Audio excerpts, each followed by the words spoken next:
Istambul é uma cidade impressionante. Cercada por muitas águas, ela possui um porto muito movimentado. Ela possui também uma das histórias mais ricas do mundo.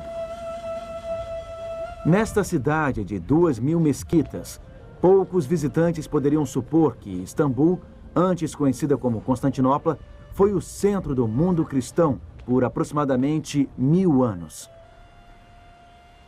Mas Constantinopla, com toda a sua glória, foi vencida. O trágico destino desta cidade tem algo a nos ensinar, muito importante, sobre sobrevivência espiritual hoje. Está escrito. Transmitindo esperança ao redor do mundo. Apresentado por Mark Finley. Hoje, quando é hora de partir? Temos seguido uma antiga carta ao longo da costa oeste da Turquia, em busca de seus 7 locais de destino. Ela foi enviada pelo grande médico Jesus Cristo, através do apóstolo João, a 7 diferentes igrejas. 7 igrejas em várias etapas de saúde espiritual. Hoje, iremos até Tiatira, uma das igrejas para onde esta carta foi dirigida.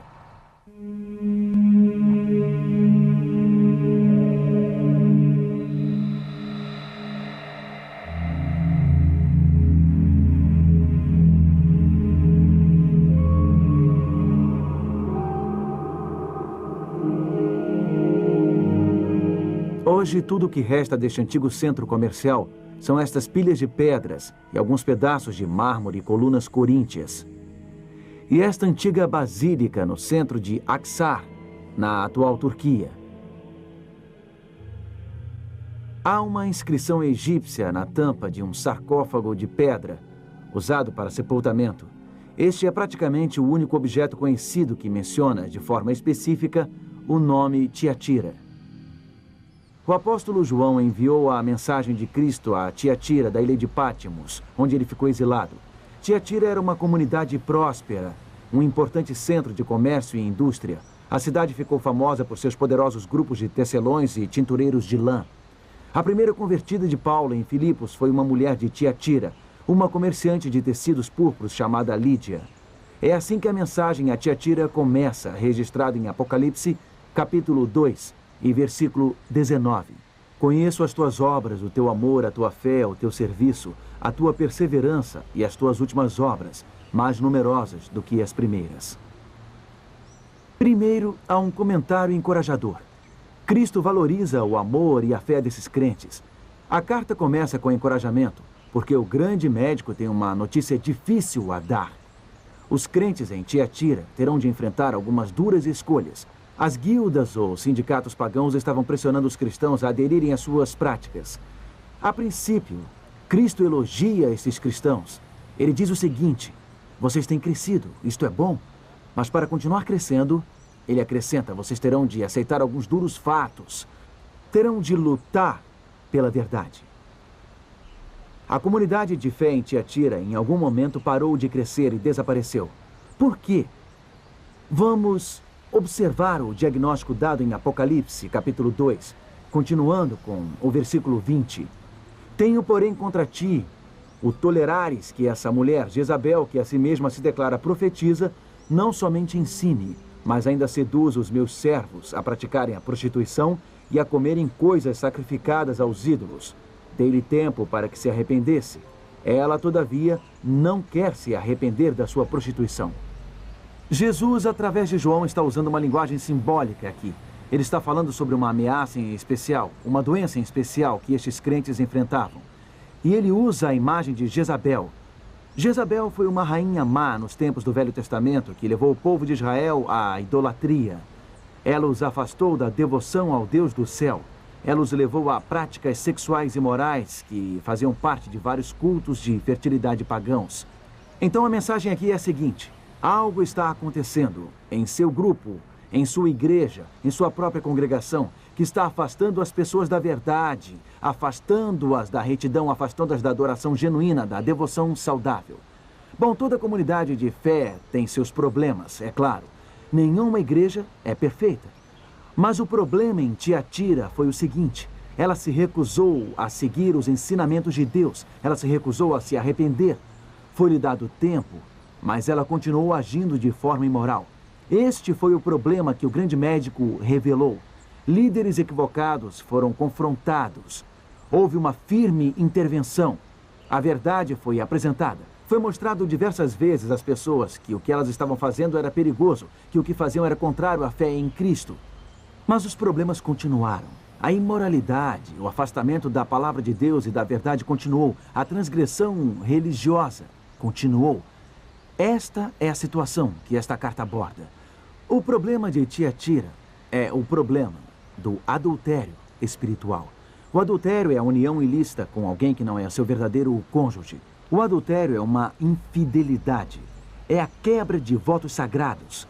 Esta carta está se referindo a todo um império da história da igreja, o período da Idade Média. A igreja cristã, simbolizada por Tiatira, foi infiel ao seu verdadeiro amor, Jesus Cristo, e infiel à sua palavra. Ela traiu seu voto de lealdade ao seu Senhor. Observe esta perspicaz declaração sobre este período da história. Abre aspas. O cristianismo se tornou uma religião estabelecida no Império Romano e tomou o lugar do paganismo. O cristianismo, como existiu na Idade Média, poderia ser chamado de paganismo batizado. Para ser honesto, a luz ainda brilhava em meio às trevas. Ao longo da Idade Média, Deus teve um povo fiel à sua palavra e à sua verdade. Foram leais a Jesus à luz da vida. Mas como ser assim em tempos de conformismo? É uma questão de sobrevivência espiritual. Como sobreviver quando o mundo ao seu redor torna-se acomodado e espiritualmente prejudicial? Como sobreviver quando a sua comunidade de fé, a sua igreja, torna-se espiritualmente doente? Talvez seja um grupo que tenha lhe apoiado no passado. Talvez você tenha encontrado a Cristo ali. Talvez seja uma igreja que você preze, você a conhece desde criança. Você deseja tanto que ela melhore, mas ela só fica cada vez mais doente espiritualmente. O que você pode fazer? Para entender o que o grande médico está querendo dizer nesta carta, precisamos ir a outro lugar na Turquia, porque a crise enfrentada por Tiatira foi uma crise enfrentada por outra cidade, em uma escala bem maior, uma cidade que sofreu a colisão de impérios. Para entender o que aconteceu com Tiatira, precisamos ir a um lugar um dia conhecido como Constantinopla. Em 324 d.C., o imperador cristão Constantino decidiu que este lugar tornar-se-ia a capital oriental do Império Romano. Nos anos que se seguiram, Constantinopla recebeu uma magnífica catedral, um palácio real e um hipódromo. Quando os ostrogodos tomaram Roma, Constantinopla permaneceu como a principal guardiã da civilização cristã, a capital do novo Império Bizantino. Mas desde o começo, isso criou uma desagradável mistura de crença pagã e ritual cristão. O imperador era um político muito hábil em tornar o cristianismo aprazível às massas. Esta coluna milenar sustentou no passado uma estátua do imperador Constantino no topo. A estátua tinha sobre a cabeça o símbolo do sol e segurava na mão um globo que, segundo afirmavam, continha um fragmento da cruz de Cristo. O imperador também era retratado como o deus pagão Apolo, símbolos cristãos e pagãos juntos. Constantino queria agradar a todos. É chamada a coluna de Aros hoje, devido aos aros de ferro em sua volta.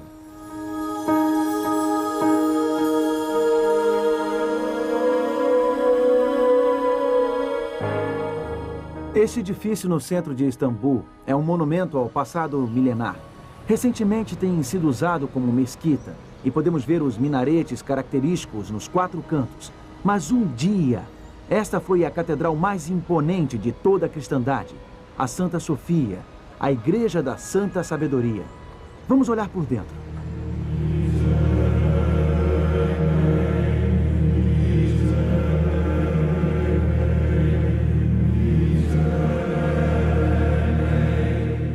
Justiniano, o mais poderoso imperador bizantino, construiu esta casa de adoração. Ele criou um dos maiores espaços do mundo a ser ocupado por uma única catedral. Ela parece suspensa no céu.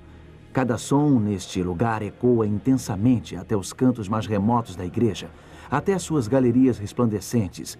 Nos dá a sensação de que Deus ouve, Deus escuta cada oração que é levantada aqui.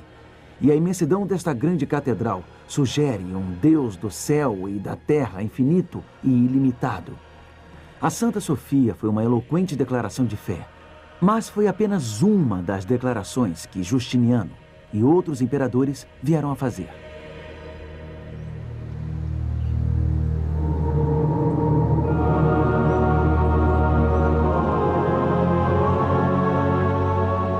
Esta é a fachada do Palácio Tekfur, a residência imperial durante os últimos séculos bizantinos.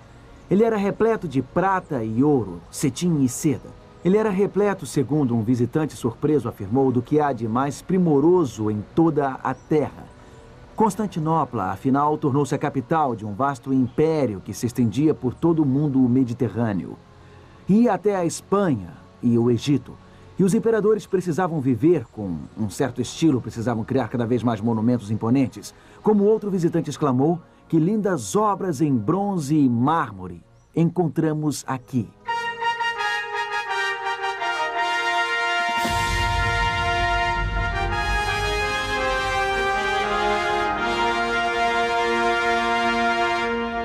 Aqui onde ficava o hipódromo, um imenso estádio para corridas de carruagens, construído para competir com o Coliseu de Roma. Os cidadãos de Constantinopla lotavam este local para assistir seus heróis competirem. Cada carruagem era apadrinhada por um certo grupo, e esses grupos viravam facções e, posteriormente, milícias. As duas dominantes, as azuis e as verdes, tornaram-se cruéis e violentas. Este povo sabia como conduzir complicados debates teológicos. Vários importantes concílios da igreja realizaram-se em Constantinopla. Eles discutiram sobre a natureza da Trindade e o status de Cristo aqui. Um clérigo visitante escreveu o seguinte: se você perguntar o preço de um pão, receberá a seguinte resposta: o pai é superior e o filho inferior. Se você perguntar, meu banho está pronto? A atendente responderá que o filho nasceu de um milagre. Os habitantes daqui entendiam muito de teologia mística. Eles eram capazes de repetir seus credos facilmente, mas no momento seguinte podiam gritar "Mate-os!" aos seus rivais aqui no hipódromo. Algumas das edificações mais refinadas de Constantinopla foram queimadas e destruídas durante os motins em função dos altos impostos de Justiniano. Ele precisava de cada vez mais dinheiro para construir seus monumentos. Os azuis e os verdes levaram sua indignação às ruas. Eles destruíram até mesmo a igreja, que mais tarde foi reconstruída, como a Santa Sofia. Justiniano, no entanto, conseguiu trazer a facção azul de volta para o seu lado.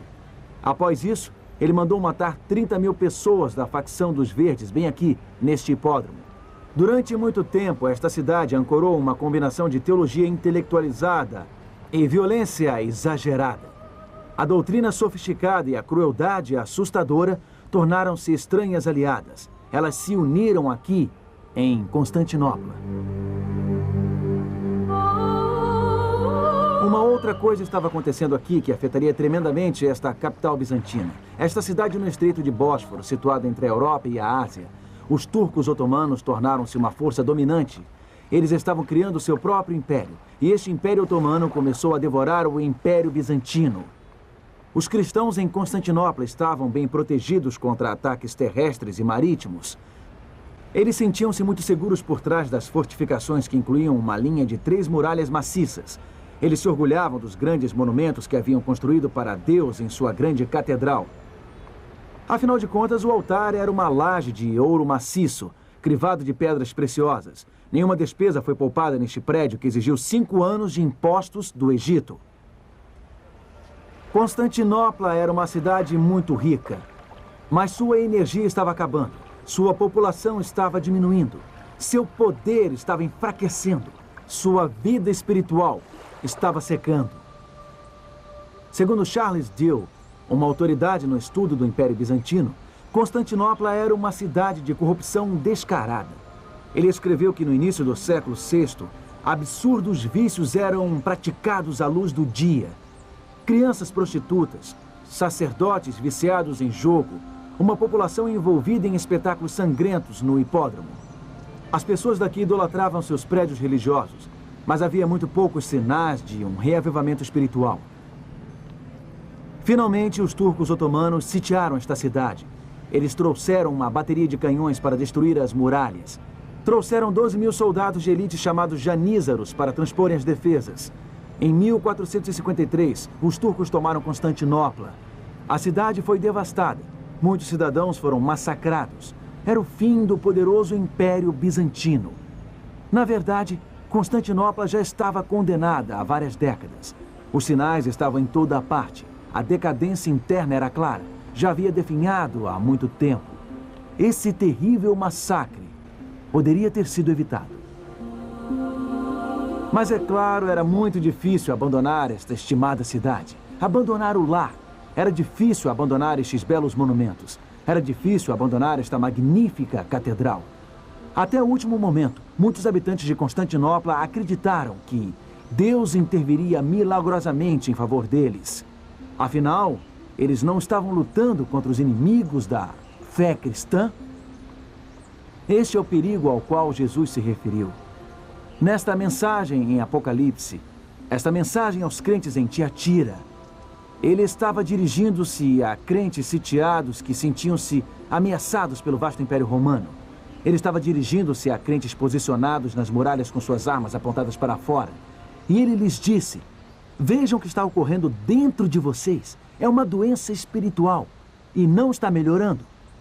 Veja em Apocalipse capítulo 2, e versículos 22 e 23. Lembre-se de que Jesus está usando a figura de Jezabel, a rainha corrupta que levou o antigo Israel à idolatria.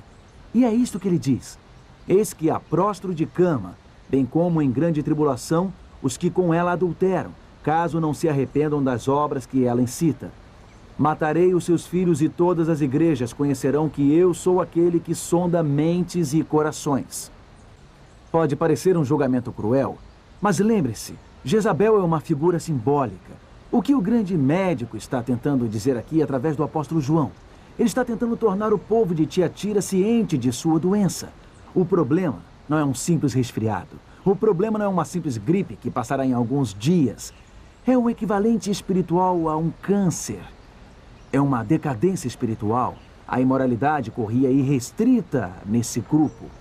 E isso resultaria em uma grande tribulação. Resultaria em morte. Então Cristo simbolicamente prostra Jezabel de cama. Ele está dizendo: veja, esta é uma doença perigosa. Você não pode aceitá-la. Você não pode conviver com ela. Você tem que lutar contra a doença. Jesus continua a falar sobre isso em Apocalipse capítulo 2 e versículos 25 e 26. Então somente conservai o que tendes, até que eu venha.